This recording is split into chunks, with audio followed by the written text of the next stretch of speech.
And we are so freaking back. Welcome in to the Sarcastic Geek. This time we're talking about Avatar, The Last Airbender, Episode 10, titled Jet. And every Star Wars fan's favorite director, well, new creative director, I should say, Dave Filoni, is the director for this episode. So excited to talk about it. And if you're also excited about it, got 3 words for you. Like and subscribe. Help us grow. Become part of the community. As we reach 100 subscribers by the end of February, I can do it with your help. All of us together working cumulatively for the common cause to defeat that evil YouTube algorithm. So, without further ado, grab those snacks, pull up your chair, get ready for some Avatar, the Airbender, and we can learn about some more political intrigue and when too far is decidedly too far during a time of war. Without further ado, let's engage with the content.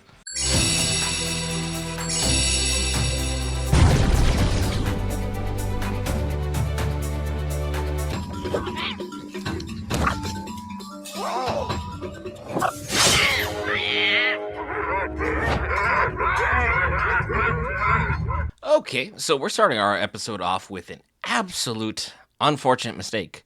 Momo is a bit greedy when it comes to food. We can all perfectly agree on that. However, the fact that we have not 1, not 2, but 3 different cages out here pertaining to some style of baboon, lemur, or monkey creature out here in the forest, having these style of metal riggings only means that this area is either heavily hunted or is extremely dangerous. And I don't really like that for Momo. Let's go save him yesterday.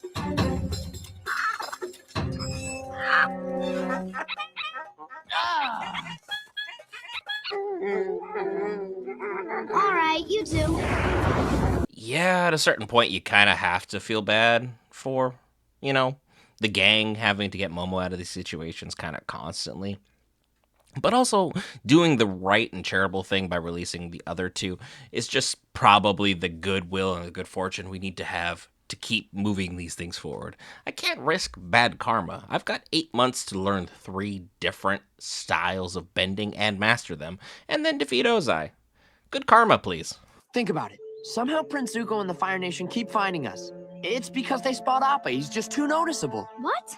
Appa's not too noticeable. He's a gigantic, fluffy monster with an arrow on his head. It's kind of hard to miss him. I don't want to be rude to Appa, because he is a legend in the making and is continually being so. But Sokka is actually absolutely right here. Having a giant flying bison with an arrow on its head saying, "The Avatar is here," kind of is not our best MO for keeping a low cover, low profile, and being able to avoid Zuko. Maybe going on foot could be a good option. I'm the oldest, and I'm a warrior, so I'm the leader. If anyone's the leader, it's Aang. I mean, he is the Avatar. Are you kidding? He's just a goofy kid. He's right. So, a couple pieces of lore there. Sokka is the oldest, so the fact that Katara is going on and on about her mother, Sokka is also perfectly aware of everything that transpired with, his mother too. So that's kind of interesting. Maybe he had a different relationship with her than Katara did, and that's why things are playing out the way they are. But also, I don't think we really need a leader. We're more of like a hive mind collective where cumulatively we can come up with the right answers, but you leave one of us on our own for too long, we're going to end up with some harebrained shenanigans we have no business being in, and that's just kind of our style. My instincts tell me we have a better chance of slipping through on foot, and a leader has to trust his instincts. Okay, we'll try it your way, oh wise leader. Who knows? Walking might be fun. Walking stinks. How do people go anywhere without a flying bison? Bro, I have been talking about this for ages, and this is going to be a small diatribe I'll try and keep short. Anyone who enjoys going hiking is a psychopath. I understand nature is beautiful. I understand nature is serene. I understand nature has less people, which is a plus. But, and this is a Nicki Minaj-sized tush in the face, nature also still actively wants to kill you. Nature, if you run into a bunch of people, is now exceptionally more dangerous because we are not in the comfort of our own homes. Also, walking in nature is how you can get easily hurt and have a whole lifetime of setbacks that here in the good old US of A, it's expensive to get hurt. So, don't. Walking sucks. Hey, Sokka's instincts. Would you mind? Okay, I get it. Look, guys, I'm tired too. But the important thing is that we're safe from the Fire Nation.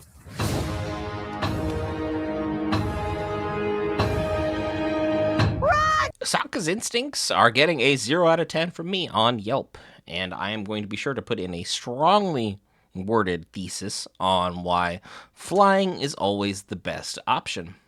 Running into anyone with an eye patch, let alone a Fire Nation leader with an eye patch, never bodes well. You run into eye patch people anywhere, they're always exceptionally dangerous. So, the fact that we just moseyed on into their camp, not good. Still kind of perplexed how they didn't have anyone like walking rounds, but I guess when you're the Fire Nation, you can afford to have a little bit of a setback in terms of security. If you let us pass, we promise not to hurt you. What are you doing? Bluffing? You promise not to hurt us? Nice work, Sokka. How'd you do that? Yeah, we should all be very, very concerned. The fact that we just had a grown man, let alone eye patch man, sniped out of completely thin air from an area that even the Avatar could not witness coming from, means our immediate threat is being hunted by somebody else. That should become immediate threat number 1. Down you go.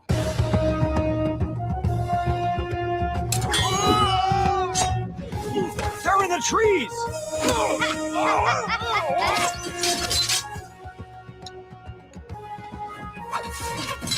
I'm just gonna go out on a limb here and say that is in fact Jet and his looks like kid gang that we have working on now. Which, hey, I'm not gonna talk crap about kids because Avatar is basically 12 but 112 with a 15-year-old and 16-year-old at best.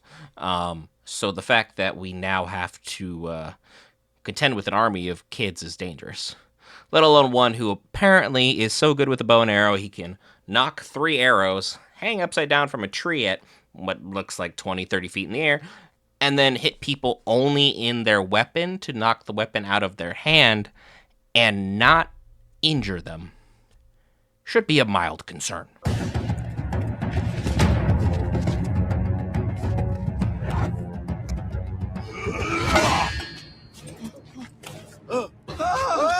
That is not what I thought happened, to be honest. When he had the tree in his hands and I heard a thud, I assumed he just knocked someone's skull into their armor.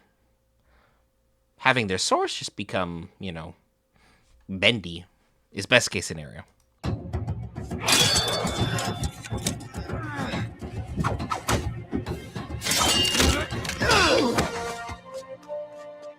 Hey. Hi. Well, I think she's smitten. And, well, Jet seems to be just kind of that suave, older, taller looking guy that just shows up one day and, well, sweeps our young heroine off her feet. And, well, just gonna put this out there. Things went a little too smoothly for my liking. Immediately have to throw up some warnings about Jet. We were waiting to ambush those soldiers all morning. We just needed the right distraction. And then you guys stumbled in. We were relying on instincts. You'll get yourself killed doing that.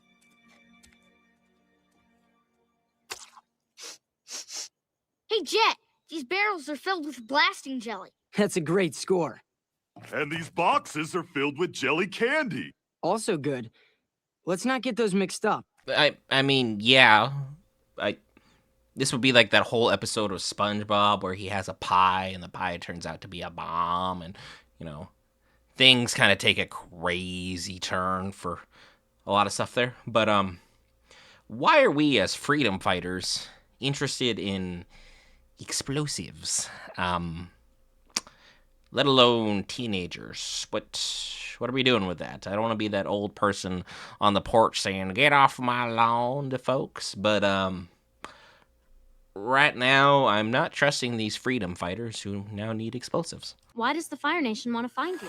I guess you could say I've been causing them a little trouble. See, they took over a nearby Earth Kingdom town a few years back. We've been ambushing their troops, cutting off their supply lines, and doing anything we can to mess with them. Okay, so he is heroic. To an extent. He still couldn't save the town in perpetuity. But he's doing everything he can to ensure that it stays semi-free. But if the town itself is not welcoming him in, shouldn't we be asking why that is, as opposed to just, continually just applauding him on the back like he needs this, as opposed to, doing the right thing does not mean you need a pat on the back for doing so, because otherwise you're doing it for the wrong reason. What about you? Fire Nation killed my parents. I was only 8 years old. That day changed me forever. Changed me forever. In what way? Are you friendly to the common folk? Are you the hero for those who don't have a voice? Or are you a revenge-driven maniac who's willing to do anything and everything to ensure that your justice is enacted? Think about it. That was some great bending I saw out there today. Well, he's great. He's the Avatar. I could use some more training. Avatar, huh? Very nice. Thanks, Jet. So I might know a way that you and Aang can help in our struggle. Unfortunately, we have to leave tonight. Sokka, you're kidding me. I needed you on an important mission tomorrow. What mission? You have been baited, my friend. I'm just going to throw that out there, because anyone who has immediate needs for the Avatar, like just 2 seconds after realizing he is the Avatar, is a bit gray area at best. And Katara, well, she's a lovesick puppy right now, and Jet right now could open hand Sokka across the face, and she'll still be like, "Yep, anything for you, Jet." But, at the end of the day, we'll see how our heroes learn from this. Wait! False alarm! He's just an old man.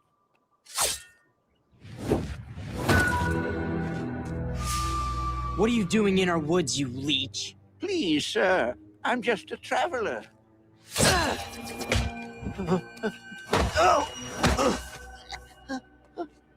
Okay, I get, we got beef with anyone wearing red. This is a man in his 80s. This is the equivalent of bullying your grandparent who can do nothing about anything while you are in your physical prime. This is heinous. There is nothing commendable about what Jet is doing currently. Please, let me go. Have mercy. Does the Fire Nation let people go? Does the Fire Nation have mercy? Jet, he's just an old man. He's Fire Nation. Search him. But he's not hurting anyone. Have you forgotten that the Fire Nation killed your mother? Remember why you fight. We got his stuff, Jet. This doesn't feel right. It's what has to be done. Now let's get out of here. Different way of life.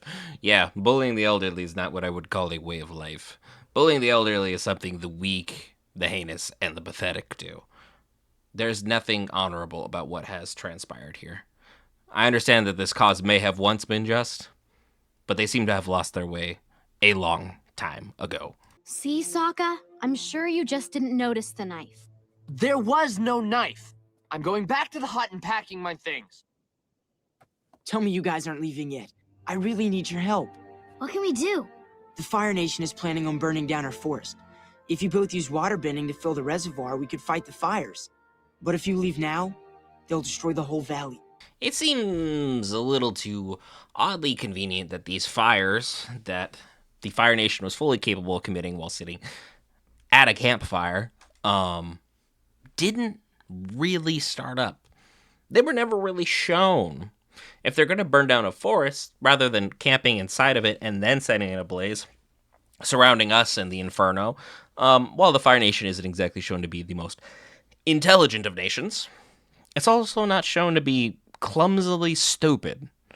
You would not set a fire around yourself, thus suffocating yourself in the flames. These fires that are now conveniently being thrown out, I don't think the Fire Nation is the one that's interested in them. I think this dam you're trying to fill up is for other purposes. Now listen, you are not to blow the dam until I give the signal. If the reservoir isn't full, the Fire Nation troops could survive. But what about the people in the town? Won't they get wiped out too? Look, Duke, that's the price of ridding this area of the Fire Nation. There it is. We have become so destroyed at the thought of revenge that we're willing to sacrifice civilians and innocents in order to ensure that what we want, what our justice is enacted. And if it's justice for one, it's just revenge. If it's justice for all, this never would have come up. This never would have been a thought. In fact, it would have been right. Instead, we, as Jet, have just blundered our way forward, and luckily as Sokka, we've discovered the plan, but now we need to get back and tell everybody, because Jet's smooth-talking ways are for evil. You lied to Aang and Katara about the forest fire. Because they don't understand the demands of war. Not like you and I do. I do understand. I understand that there's nothing you won't do to get what you want. I was hoping you'd have an open mind. An open mind? About eradicating the innocent? I understand there's gray area and discrepancies at times, but the civilians? Those who have never harmed you? Those who have never taken part in an act of war? As all of a sudden being perfect for annihilation? Yeah, that's not really a gray area subtext. That is clear black and white, and right now, removing the innocents to serve our purposes is not it. Sokka's right, which is a rare W for him. Jet, I'm sorry about how Sokka's been acting. No worries. He already apologized. Really? Sokka apologized? And that should have been your big red herring right there. Good old big red flag. Jet is very good at lying. However, what he's terrible at is character assessment.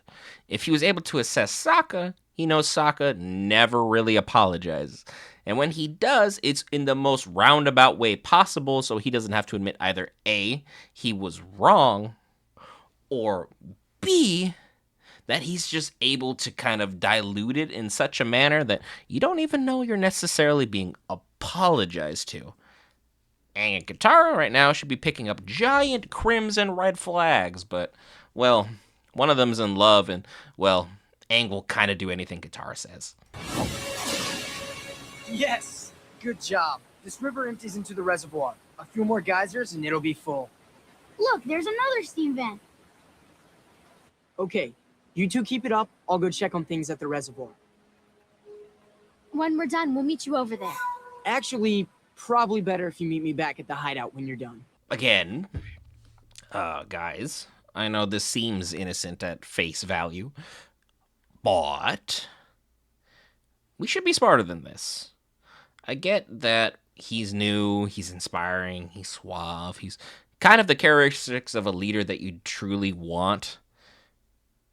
But those who are extra charismatic and who are extra suave, you should probably be the most concerned about, as you're not the first person they've talked to or conned or made them believe that they really were all that in a bag of chips. So stumbling headfirst like this into this kind of situation, if we weren't 12 and like 15, I would probably be like beating my chest right now, screaming at the TV, but obviously that's not the case. If that's how Jet leads, then he's got a lot to learn. Hey! While you two are up there, you might want to practice your knot work. Well, at least Sokka's crafty and at least semi-wary of what's going on here. Sure, it was just straight up paranoia and may have started out as like a hint or a touch of jealousy. But along the way, he was like, you know what? It's not jealousy. There's just something off about this guy. And you ever done that in life where you just look at someone or talk to them and be like, I don't like either the vibes or the aura, or there's just something about them, and then been proven right, and you're like, you know what? Gut instincts for the win. Usually listen to them. They usually know what's up. Jet wouldn't do that. Yes, I would. Jet, why? Katara, you would too if you just stopped to think. Think about what the Fire Nation did to your mother. We can't let them do that to anyone else ever again. This isn't the answer. I want you to understand me, Katara. There's better ways of making sure they never hurt anybody again, other than the eradication of the innocent. You start at the top and work your way down. If you can find a way to get to Ozai, fan-freaking-tastic. Sure, there might be somebody else to carry on the legacy, because who knows, like, Zuko could have, like, another sibling or, like, a brother or something. But, and again, I keep using the word but here, there's better ways of making change than the way in which we're doing it. And Jet, if he wasn't so revenge-obsessed, he would have come to that conclusion by now. But even with everyone starkly pointing out the error of his ways, he's set in his ways. He's made his choices, and he's comfortable with them. We just have to stop him now.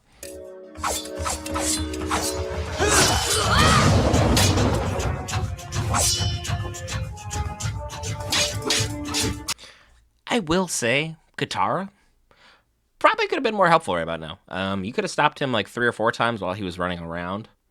But I have to give Jet props in the sense of his combat prowess to be able to go toe-to-toe with the Avatar and a waterbending Katara on his own and be able to make these things happen with only 2 swords and a little bit of know-how is insane work.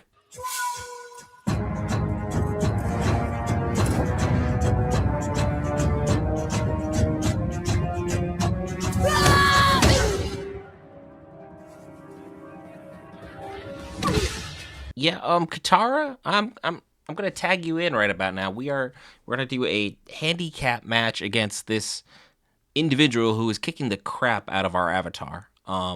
You could have helped a little bit by now. You seem to have mastered the water whip, so just hit him, while he's 30 feet in the air and just kind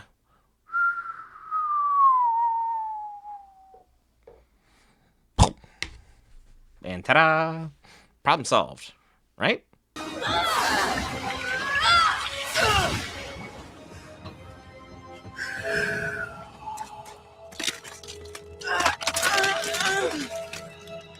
Why, Jet? I can't believe I trusted you. It took all of maybe 15 seconds for her to beat him into submission. A little bit of water whip, and then all of a sudden we've mastered ice bending while we're at it. I guess once you've hit like that emotional state, you're just kind of tapped in, and she's able to do these things. So the only unfortunate thing is his head's still out, because as we've seen, his signals are usually via the mouth. What are you doing? You're too late. No!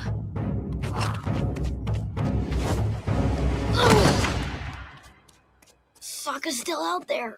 He's our only chance. We have a huge ask of Sokka here, but I guarantee you with the way he's wired, the first thing he did is went down to the village. We just have to hope they heard him, because seeing a stranger run into town and then tell you that your village is about to be annihilated via flood is kind of a big ask for us to trust you.